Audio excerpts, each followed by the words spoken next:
भारत सरकार द्वारा रेलवे की परिसंपत्तियों को बेचे जाने के खिलाफ आज Northern Railway Men's Union Ambala की तीनों शाखाओं द्वारा अंबाला रेलवे स्टेशन पर एक विशाल जुलूस निकालकर सेकेंड क्लास गेट पर मीटिंग का आयोजन किया गया, जिसमें अंबाला रेलवे के ज्यादातर कर्मचारियों ने भाग लिया और सरकार के विरुद्ध नारेबाजी कर अपना रोष प्रदर्शन किया।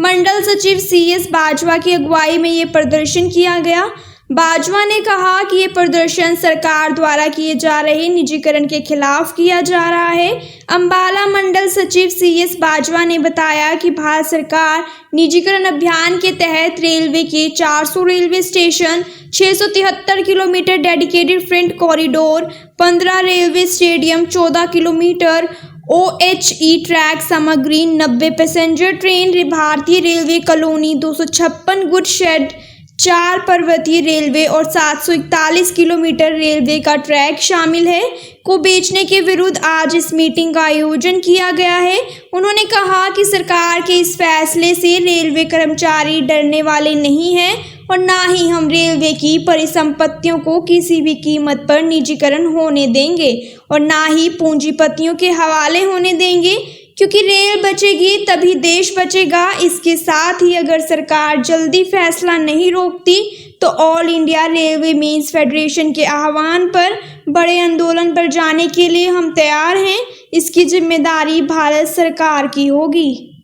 आज की मीटिंग का विषय जो है वो वैसे तो जग जाहिर है कि जिस तरीके से भारत सरकार जो है हिंदुस्तान के तमाम वो अदारे जो प्रॉफिट में हैं, जो पब्लिक सेक्टर हैं, जो प्रॉफिट कमाते हैं, उनका तो पहले तो प्राइवेटाइजेशन था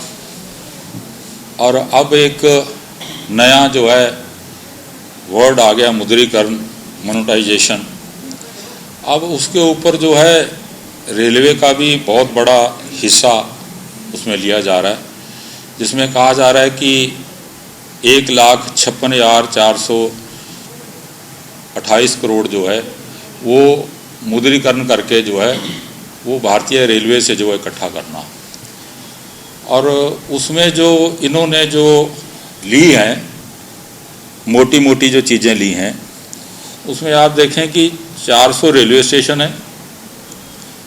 676 किलोमीटर हमारा डेडिकेट जो फ्रेट कॉरिडोर है जो पहले ऑलरेडी बन चुका है। 2 फ्रेट कॉरिडोर हैं, एक जो ये प्रोग्रेस में है, एक जो बन चुका है। यूपी में हुई किसानों की रैली पर बाजवा ने कहा कि शायद अब सरकार को कुछ समझ आ गई है कि किसान अब वो नहीं रहा जिसे आप लॉलीपॉप नहीं दे सकते। उन्होंने कहा कि करनाल में भी किसान धरने पर बैठे हैं लेकिन कोई सुनवाई नहीं हो रही है, फिर भी आप उनके पास वोट मांगने जाते हैं। उन्होंने कहा कि उनका ये मानना है उनके साथ ऐसा नहीं होना चाहिए। देखिए, इसमें तो आप अगर प्रैक्टिकल आप देखें कि मुजफ्फरनगर जो रैली किसान रैली हुई है, वहाँ से मेरे को लगता है सरकार को कुछ समझ आई है कि किसान अब वो किसान नहीं रह गया जिसको हम लोग जो है खाली जो है एक लॉलीपॉप दे के 10 महीने से जो उनको जो है कर रहे थे। अब उन्होंने अपना वर्चस्व जो है वो पूरे हिंदुस्तान में खड़ा कर लिया है। और अभी जो करनाल में जो चल रहा है, और उसमें हैरानगी की बात यह है कि जो हमारे लोग जब इलेक्शन होते हैं, जो हमारे लोग चुने जाते हैं, पहले वो कभी अपने आप को चौकीदार कहलाते हैं, कभी सेवादार कहलाते हैं, जब हाथ जोड़ते हैं, जब उसी लोगों के पास जाते हैं वोट मांगने के लिए, और वही लोग आज आप आपके हकों के लिए जो है पिछले 10 महीने से जो है वो आपके बिल्कुल जो है दरबार में बैठे हैं, परंतु उनकी कोई सुनवाई नहीं है।